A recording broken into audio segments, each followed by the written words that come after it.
Jimbo Plus na inayozungumzia ambayo leo tunaenda kuongelea fursa mbalimbali zinazopatikana kwa Watanzania kulingana na kipindi hiki cha mashindano ya kombe la dunia nchini Marekani. Sasa kombe la dunia linafanyika nchini Marekani pamoja na Canada na Mexico, ndiko ambako mashindano haya ya kombe la dunia yanafanyika. Lakini pia umekuwa ni mchezo ambao ni mashindano ambayo yamekuwa yakifuatiliwa zaidi ulimwenguni kote. Mataifa yote duniani yamekuwa yakifuatilia na kupenda mchezo huu kwa kiasi kikubwa sana. Ni moja ya michezo ambayo imekuwa na impact kubwa sana kwa watu mbalimbali katika mataifa tofauti ikiwemo hata taifa la Tanzania. Sasa kwa kuangazia kwamba mashindano ya kombe la dunia yamekuwa na faida gani especially kwa watu katika mataifa tofauti, huku tukiangazia zaidi kwenye taifa la Tanzania. Mashindano haya yamekuwa na faida gani au yana mchango gani zaidi kwa taifa la Tanzania? Mambo ni mengi ambayo yamekuwa yakijitokeza na watu wamekuwa wakiona hizo fursa na wakiweza kuzikimbilia ili kuweza kubadilisha maisha yao, especially kwa kipindi hiki au msimu huu ambapo mashindano hayo yamekuwa yakiendelea kufanyika. Kuna biashara nyingi sana ambazo watu wameweza kuanzisha, lakini pia kuna watu wengine wamekuwa wakinufaika na biashara za watu wengine kupitia mashindano haya. Moja ya mambo ambayo kiukweli yamekuwa yakifanyika kwa ukubwa sana na watu wengi wamekuwa ni mashahidi na wakiweza kuyafikia au na wao kuweza kufanya, ikiwa hata ni kwa mara ya kwanza wengine, lakini wengine wamekuwa wakisubiri kila baada ya miaka minne mashindano haya na kufanyika na wao wanafanya. Ni moja ya miradi midogo kama uonyeshaji maeneo wanayoyatumia kuonyesha michezo hiyo ikiwa inachezwa live.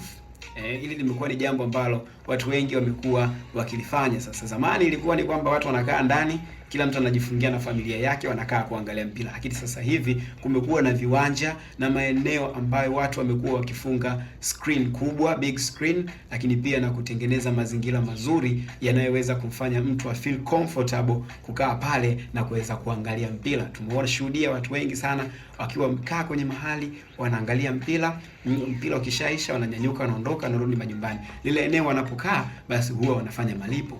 Lakini pia pale kuna watu wengine ambao huwa wanauza vinywaji, wengine wanauza chakula. Sasa zote hizo zimekuwa ni fursa ambazo zimeshajitokeza na watu wengi wameweza kuzitumia kuhakikisha kwamba katika msimu wa mashindano ya kombe la dunia basi wanaweza kunufaika na kitu fulani. Mfano, kuna siku moja ilikuwa jambo zuri sana, barabarani foleni ilikuwa ni kali, na watu wakaona sasa isiwe shida, badala ya kukaa kuvumilia ile traffic na wajui kilichosababisha ile traffic, basi waliamua kupaki magari yao pembeni na kuweza kuingia kwenye sehemu ambazo watu wanaonyesha mpira na kuweza kukaa kujumuika na watu wengine kuangalia mashindano hayo na mechi hizo zilizokuwa zinaendelea kwa wakati huo. Jambo ambalo limekuwa ni nzuri na limekuwa lina faida kubwa sana kwa wale ambao wanajihusisha na biashara hizo. Uuzaji wa chakula, vitafunwa, vinywaji katika maeneo hayo, hili ndio limekuwa jambo la msingi sana, kwa sababu pia halibagui uwezo.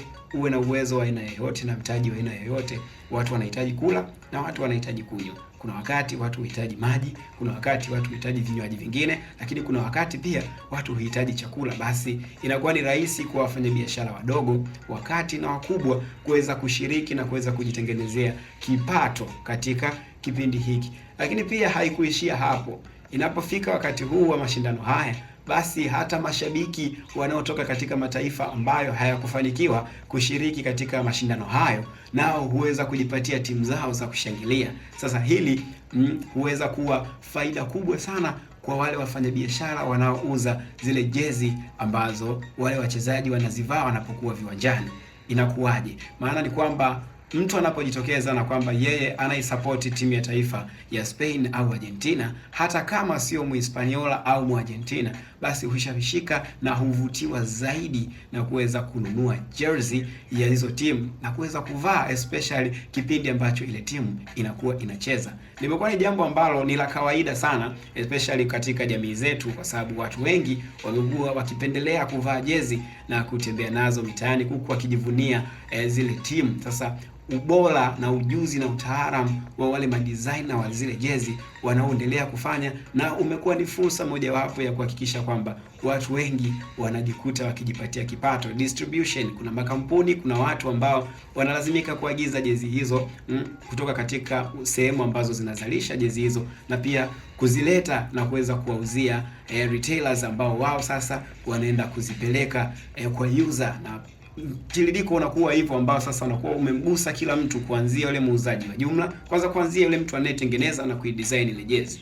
lakini kwa yule anayeinunua na kwenda kuiuza kwa bei ya jumla, na yule ambaye anainunua ili aweze aende kwenda kuuza kwa bei ya rejareja. Lakini pia mwisho wa siku faida ile inamfikia mnunuzi ambaye yeye anahitaji kuipata ile jezi na kuivaa ili iwe moja ya kurepresent lile taifa, especially kwenye wakati ambapo ile taifa linakuwa likicheza. Lakini pia haikuishia hapo. Kuna watu sasa wanaendelea kutengeneza zawadi au bidhaa zenye maudhui ya soka, kwa sababu unajua kwenye maisha mambo ya familia bana, hapo unaweza ukakuta mwenza wako bana anashabikia timu fulani, anaipendelea zaidi timu ile, basi unapoweza kununua whether ni bendera au ni jersey au ni t-shirt au ni nguo yoyote ile ambayo ina maudhui ya ile timu na kwenda kumpelekea zawadi, basi pia hugeuka kuwa furaha na jambo zuri ambalo linazidi kuongeza ukaribu baina yenu. So wafanya biashara wamekuwa macho na kuweza kuona fursa za namna hiyo, ambayo pia imeweza kuwasaidia kwa kiasi kikubwa wao kuweza kutengeneza pesa, especially katika kipindi cha mashindano ya kombe la dunia ambayo hudumu kwa takribani mwezi mmoja tu. Lakini pia ajira za muda tumeweza kushuhudia kuna ajira za muda, kulingana na kwamba mashindano haya huchukua muda wa mwezi mmoja. Sasa kuna watu huwa wanapata faida ya kupata ajira ndani ya mwezi mmoja, mfano kufanya kazi kama wahudumu kwenye bars, migahawa pamoja na maeneo ya burudani ambayo pia hutumika kuonyeshea michezo hiyo kwenye big screens pamoja na screen nyingine ambazo huwa zinakuwa zinawekwa katika mazingira hayo ili kuweza kurahisisha watu kuweza kufika na kuweza kukaa kushuhudia mechi mbalimbali ambazo huwa zinakuwa zikichezwa hapo. Hili jambo limekuwa lina msaada kwa namna gani? Kuna watu ambao wameweza kujikuta wakipata nafasi ya kuajiriwa kama wahudumu kwa sababu ya traffic ya watu ambayo inakuwa kwenye mazingira ya hayo maeneo. Ule wingi wa watu unawalazimisha wale wasimamizi wa zile bars pamoja na maeneo ya burudani kuweza kuongeza nguvu kazi itakayoweza kusaidia kuhakikisha kwamba mambo yote yanaenda vizuri bila kuwakwaza wateja wao. Sasa hili limekuwa ni fursa kwa wale ambao wamekuwa wakiwa hawana ajira kuweza kupata kazi hizo, even though ni za muda mfupi, lakini hizo ndio huwa daraja ya kuonyesha ujuzi wao na uwezo wao, na mwisho wa siku wengine kujikuta wakibahatika kupata ajira za moja kwa moja kupitia nafasi hiyo ya mashindano ya kombe la dunia. Lakini pia kufanya kazi katika matukio fulani ya kombe la dunia kama wapokezi, wasimamizi wa wageni au wauzaji.